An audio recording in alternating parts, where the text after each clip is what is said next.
Welcome, Pavel. Oh, we have a lot of bulky chairs today. Comfortable, don't fall asleep. Next, we have Matthew Smith of EC Markets. Welcome, Matthew. All right, ladies and gentlemen, I'm gonna hear more roaring applause. I said Matthew Smith. Woo! Gerald Perez of Interactive Brokers. Welcome, Gerald. And last but not least, Mr. Jay Mauji of Infinox. Welcome. All right, let's set the timer for our moderator. Victoria, pay close attention, because if you go over, I'm gonna have to interrupt. All right, I don't see a lot from here, but we're gonna make it happen. So welcome everyone, and thank you very much for joining us to this very exciting panel with my panelists. And there are so many things that we can discuss about 2024. It was an amazing year, and looking forward to 2025. So with my panelists, we would like to make it a bit more interactive. So if anyone has any kind of question, please join into the conversation and ask us all those questions that you always wanted to ask us. We've got an amazing set of panelists here, and I think it is a good opportunity to pick their brains. There is so much knowledge on this stage. So that's why I would like to encourage everyone to ask all those questions. So my name is Victoria Soltis from PSP Angels. It's a payment consultancy company, and we argue that payment should not belong to finance because it affects every part of the organization. So we've got this unique approach and also an institute where we train payments and banking specialists, because accountants are simply unable to make the relevant decisions over payment and banking. I'm an accountant, I know what I'm talking about. So I would like to encourage my panelists to introduce themselves really shortly and say a couple of words about themselves. Pavel? Hi guys. Adjustment to the microphone. Pavel, so I'm with Scope Markets, been CEO of Scope Markets for 2 years now. Joined originally in 2021. Did a number of things there, and yeah, I've been in the industry for since 2013. Before that, been in various other industries, online gaming, e-commerce, and so on. Trade on the side, so have investments, so kind of like have skin in the game in addition to being in my role. Yeah, I look forward to talking to my fellow panelists and the moderator here today. Exciting. Matt? Hi everyone, my name is Matthew Smith. I'm the CEO of EC Markets. I have been in the industry for longer than I'd like to admit, since 1999. I have been running EC Markets for the last 5 years. We are multi-regulated. We have our headquarters in the UK, but we also have offices in Limassol, in Auckland, and we're regulated in Australia, New Zealand, Seychelles, Mauritius, UK, South Africa. Yeah, and I'd like to say hi to my fellow panelists, and Victoria, thank you for hosting us. Sure thing, Gerald. First of all, thank you very much for having me. My name is Jerry Perez. I'm the Chief Executive Officer of Interactive Brokers out of the United Kingdom, where opportunity meets accessibility. Interactive Brokers has been in business now for 47 years. Our market capitalization is $62 billion, and we have a public float on NASDAQ IBKR. Our mission is to empower investors to trade on over 150 different markets. We've got customers in 200 different countries, 35 more sovereign countries to go, and we have a trifecta. Wow. Jay? Thank you. Hi, I'm Jay, the CEO of Infinox brand. This is our 15-year anniversary, so we've been offering our product for the last 15 years. We offer our services across from retail clients all the way through to the institutional side. I'd like to think very customer focused and quite successful. Nowhere near as successful as Interactive Brokers, but maybe one day. Thank you all, and yeah, looking forward to this. Great, then let's start, jump right in the middle. What was your proudest moment of 2024? Is there something that you would really like to highlight, that it was really good and you're happy to remember that moment? Who would like to start? Jerry. Our biggest highlight is that we opened up an office here in Dubai, and it just goes to show our commitment to connecting to the major financial hubs around the world. Unlike other entities where they basically just offer you a platform or different services, Interactive Brokers from day one has always been central, and that we're the members of the exchange. We build our own technology. We have about 14 offices worldwide, and that office here in the MENA region, specifically in the UAE, is one of the biggest highlights that we've had, as we've always looked forward to it, and we're looking forward to meeting you and doing business with you. Guys? Yeah, I mean, for us, getting our ASIC and our FMA license in New Zealand were huge. To go with our FCA license, it obviously adds enormous credibility to the group. So that's incredibly exciting for us. We also added our South African license, which we're trying to work out how best to use at this moment in time. And we're in the process of our ESCA application. We've been approved in principle. So as Jerry said, it's very important to be present, and we appreciate that, and we will be regulated and present here. Jay? I think actually our highlight, or biggest highlight, was probably taking a step back, not innovating this year, but actually taking a step back and consolidating our business, focusing on governance, as a central theme around what we do. And ironically, the results are we're back to posting a record year across all our KPI metrics. So I'd say a highlight for us was going back to a customer-focused approach and simplifying what we provide. So not great technology, but just good business. Sometimes it's very, very important just to step back and strengthen whatever you have to look in the future. Abba? For us, we just actually completed the rebrand, so that's been work behind the scenes for a year and a half. So, and we have our head of marketing here in the room as well. So, not to single out, but yeah. So that was a pretty big moment for us. We also, just to feed off what Jared said in terms of Dubai office, so we opened a small services office here in preparation for ESCA license acquisition as well. So very much kind of looking to expand in the region, and so just kind of expand our product portfolio around that. So these are the I'd say the two big things this year.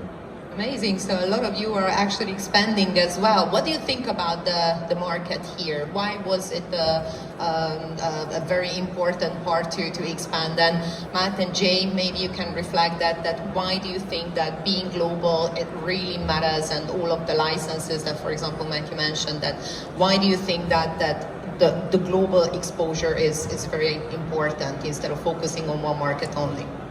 Would like to start? Go. I mean, the MENA region is one of the fastest growing regions around the world. Regulation has changed, the culture has changed, the individual is more educated and is open to digitalization. This market is the breath of tomorrow, and that's why we made a commitment to open up an office in here. We are looking to extend into other countries in this region, and it really has to do with, again, the openness and the availability of education for the customer to change. And we're really looking forward to it. And if you're not in the MENA region, I think you have a problem. Nice. I would echo that. I think it's pretty obvious that the UAE is the next capital of the world. And I think it's a great thing. As Joe mentioned, the regulatory framework has come a long way. It is a very progressive regulation now. It is very engaging, and it sets the right tone for us as market participants and for clients. So this is definitely the place to be. In terms of a global approach, I think the times of being a big company based far away from our clients is gone. Even though with technology, the interaction and the touch with the clients is so important, and we feel that more and more. So having this global presence, this global approach, is really, really important now. And we respect culture. I think the finance markets in the past were about one culture. Now there are so many different cultures engaging. You have to be more local, so we have to be global to be there. I think that's the way it's got to be, and I can't see that changing soon. All right. Yeah, from my side, I'd say what I've seen in the last, not even 1 year, but a couple of years, is that the industry that used to be, let's say, Western Europe, United Kingdom, we're seeing a shift towards the East. So a lot of the main players have now sort of moved towards the Middle East. So you always had a high net worth and sort of just a segment of, let's say, potential clients over here. But now I feel like even the older clients that we used to find in Europe, a lot of them are now here. So, and yeah, what the other panelists have said, the regulation, the openness, cryptocurrencies, there's a lot of sort of growing sector here, payments, I'm sure Victoria, you know, like around that. So, like we just feel that a lot of that action is starting to move, to east, and UAE is a great base for that. I agree. Yeah, I mean, to put it bluntly, Dubai is in a wonderful geographic location, right? It's in the middle of the east and the west. So having a presence here makes total sense. The UK, having removed itself from Europe, has made it a difficult place to do business in this industry. Having a European license isn't particularly useful anymore. Passporting has been almost eliminated. So where do you situate yourself if you're limited?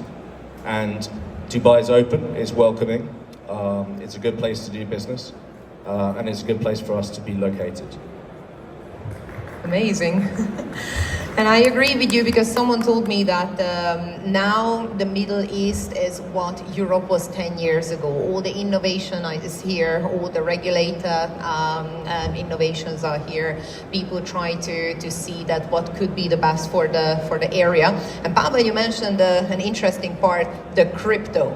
So what do you think about what happened with the crypto in 2024? I mean, I'm sure that a lot of people expected a lot from crypto, but somehow it's just not making us rich yet. How do you see that? What's happening in 2025 with crypto? Yeah, I think there's a bit of a I don't want to necessarily pass judgment on what's going to happen in the markets, but I think there's a bit of because crypto, we like it or not, is still a very risk-on asset. I think we've seen the stock market has sort of recovered from its 2022 slump and actually surprised a lot of people because a lot of people were expecting a very deep recession and sort of like a follow-up, but that has really turned around in October 2020, like basically October of last year. I think crypto hasn't, maybe aside from Bitcoin, hasn't really seen its moment. So I think it's still to come. That would be my, let's say, bet. But I think the most important, trend from a more sort of corporate side is the fact that a lot of payment providers are now starting to integrate crypto into their workflows. And even if you're talking to companies that are, traditionally credit cards, MasterCard, Visa, and so on, there's sort of this kind of like hybrid crypto, fiat approach that's going on. So you are depositing through MasterCard, Visa, but actually it's a crypto operation and settlement happening in the background. So I think that has permeated a lot of the payment networks that we have seen, at Scope Markets. Yeah, crypto was originally used sort of 10 years ago and going forward as a way of onboarding customers, right? As a tool for bringing new people into the market. And then the brokers were told that you can't offer this. It's already massively leveraged inherently. So if you offer leverage on leverage, it's a terminal case of client kill. So what's crypto really useful for in our industry? It's because it's easy to make payments, right? It's easy for us to take cryptocurrencies. Countries restrict movement of money. They use their banking system to do it. It's not what customers want. Crypto allows them to move it more freely. More payment service providers allow them to do it, and more payment service providers work with us to enable their clients to deposit. So that's, for me, the main attraction of it. Guys, what's the future of crypto? Crypto originally started a very long time ago. People don't realize that the first time crypto was used to make a purchase was a pizza, believe it or not. And this happened something like 17 years ago. That was the first time that crypto actually hit the market. However, looking today and looking tomorrow, it's not necessarily what the consumer wants, rather it's what the regulators accept. If you look at the largest geographical regions around the world, the regulators are very prohibitive and create the barriers for having crypto being the fiat of tomorrow. So until that is smoothened out, you're not going to see crypto go like this. Rather, it's going to be very incremental. However, the genie is out of the bottle. Crypto is here to stay, and you'll be seeing more innovation in the coming days. I'd agree with that. And just building on that a little bit further, the blockchain is opening up this frontier for how we can make payments. And there is a big difference between what the blockchain is now and what governments and regulators are going to be comfortable with in the future. And as we progress, we will merge those differences together. And just generally, the financial system, the payment scope is going to change. And it's going to become much more efficient. We know that from the past. Unless we become efficient, stay efficient, innovation will drive it out. And I think the blockchain is going to set that as a new benchmark for payments and transfers in the future. So, yeah, 100%, that's definitely the way it's going to go. Yeah, I agree, because we had a lot of clients in the past who were using crypto and they jeopardized the traditional banking setup by introducing crypto, just a small percentage for the volume. Now, obviously, it's regulated, it's looked at the banks in a different way, so now it can really complete the payment strategy and the payment plan globally. But when we are talking about crypto, obviously we need to talk about fraud as well, and scams and all of those creative individuals who would like to take advantage of the opportunities, not just in a crypto way, but we have seen some significant increase in terms of scams and fraud. How do you see that? What is your way of combating again? So the unfortunate part about our marketplace around the world is that fraud and scamming have increased exponentially. A lot of it has to do with the technology that these scammers and fraudsters are using. For you as the investor, it's very important that you're educated and that you make sure you validate outreach programs from third parties. All my colleagues here are from very reputable firms and ourselves. However, the marketplace is under threat. If the reputation of the marketplace is disrupted, you as the individual are not going to buy from us. However, we as an industry have to work together to make sure that you're educated of what scams exist. I strongly suggest that you go out as an investor before you accept that email, before you accept that call. Look on regulators' websites. Make sure that you validate who's on the other end, because if you lose your money, you're not probably going to get it back. And that's the unfortunate part that the industry is seeing with the growth that the scammers and the fraudsters are targeting you. So make sure that you make it a focus to be educated before you become a victim. I would probably say that as CEOs, we are responsible for ensuring that our firms operate in a way that stops financial crime from taking place. And heavy is the head that wears the crown. And it's for us to create governance, and it's for us to create policies and processes and monitor and improve and enhance them to make sure we don't leave space for this kind of thing.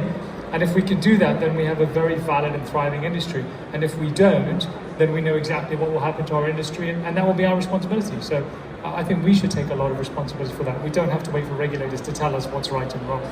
How do you do it personally? A hell of a lot of governance, a hell of a lot of process and policy, and I think the common sense approach is the best approach. You know what happens in your firm. If something doesn't look right, if it doesn't smell right, it isn't right. And that's a very simple principle for us to follow. Yeah, I mean, Jay works in the UK, he's FCA regulated, so am I. And you apply those principles across your whole group, irrespective of the different licenses that you hold and where you onboard your customers. Really, if you apply the rules correctly, fraud, AML breaches, they're very hard for clients to actually avoid. There's a lot of information in the world out there that you can find on your customers. It's whether or not you care what they tell you. Now, we care, and we care because every case of fraud affects the industry and every single client that you hold. So it doesn't matter if you onboard them in Mauritius, the Seychelles, you onboard them like you're onboarding them in the strictest possible locations. And for me, it's pretty basic, right? You don't need to cheat the system to be a good broker. You really don't. So we work with our regulators, we work with the systems in place, and everyone's safer, happier, and hopefully more profitable from it. Yeah, I would say, I mean, crypto is a double-edged sword. I mean, in a way, the the reason it was invented, it was just after 2008 crisis, global financial crisis, and it kind of gives you the promise of self-custody, which, the underlying crypto does. So in a way, the reason it was created is because, whatever financial transaction you do today, if you hold your money in a bank, you're subject to counterparty risk. Bank goes out of business, your money is gone, right? So crypto in a way was created so that you can have the keys to your own finances. The issue with that is that a lot of people don't understand what it means to self-custody, and a lot of people don't take precautions. So I would say, scams, absolutely, smart contracts, there's a lot of different attack vectors that don't exist in traditional finance because you have the security and safety of that bank, but ultimately, that bank is just another counterparty. So the only